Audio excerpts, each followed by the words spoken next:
You've probably heard this word come up, paradigm. What is a paradigm shift? Let's get into that today.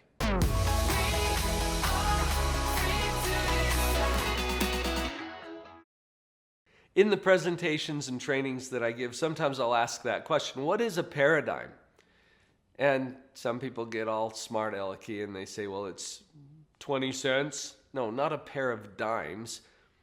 A paradigm is the way that you see things. Think about a pair of eyeglasses, for example. When you put on a pair of eyeglasses, everything that you see is altered or changed by the lenses that you're wearing. What if I were to give you a pair of eyeglasses where the lenses were tinted green? What would the world look like to you? It would be very green, wouldn't it? You're living in the Emerald City. Your lawn looks awesome. Your spouse, not so much. Is the world actually green? No. It just looks green to you because of the lenses that you're wearing. What if we swap those out for the proverbial rose-colored glasses? Now everything looks rosy. Did the world change? No. The world is pretty constant. But your view of it can change drastically depending on the lenses through which you're looking at it. This is a good analogy for paradigm. Paradigm is the way we see things, and it affects everything. As a professional psychologist, I've come to the conclusion that there are basically two paradigms out there, two determinate, distinctive paradigms through lenses through which we can see our world, ourselves, our relationships, everything. And these two paradigms boil down to what I call the victim paradigm or noxious negativity on the one side, and the agent paradigm or pathological positivity. We've got the victim, the agent, negative, positive, pessimist, optimist. And there's different versions of this, obviously, or different levels of it. But let's look at what those two paradigms look like. On the negative victim side, this is a paradigm of blame. It's not my fault. And then you try to find that favorite target of blame. And there's some common ones out there. I hear people all the time blaming the government, blaming the economy, blaming the society or the institution, blaming their parents, blaming that nasty, evil person who abused them when they were young. See, there's always this pointing over there, as opposed to the agent paradigm. Over here, instead of blame, we have responsibility. In my book, Pathological Positivity, I broke that into two words, responsibility, because it's our ability to respond to something. It's not about blaming myself.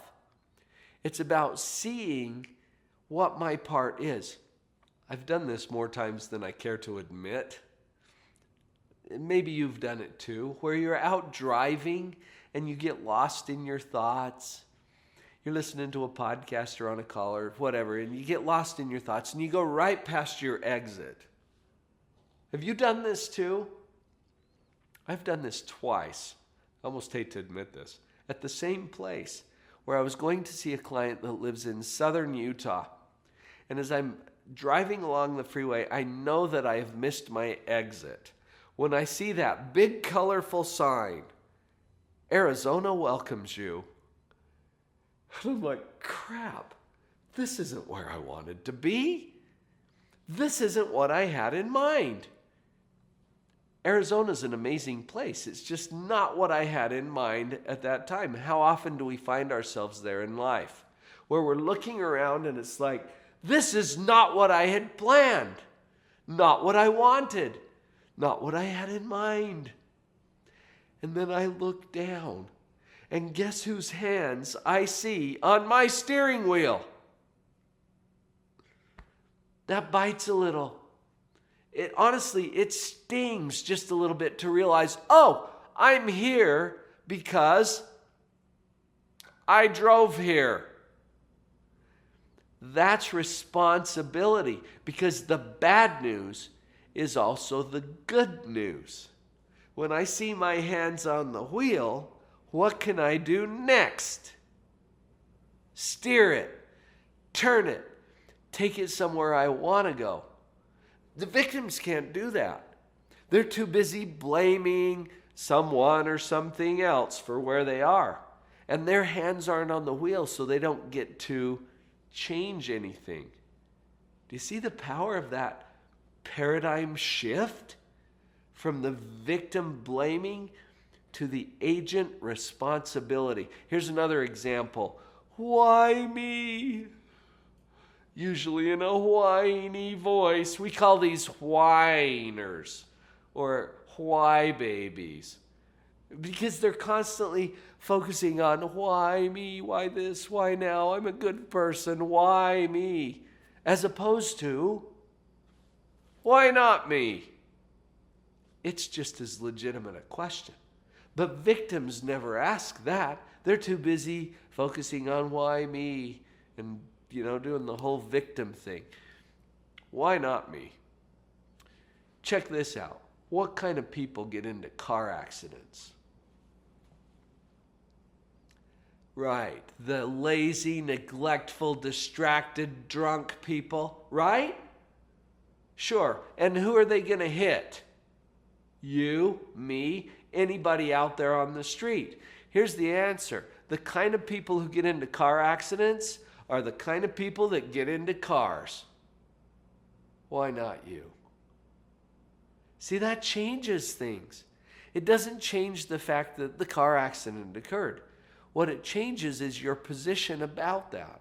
Because if you're busy saying, why me, then you're in victim mode. If you're saying, why not me, then you're in a position of power. You got your hands on the wheel. We can take this somewhere. We can do something with it.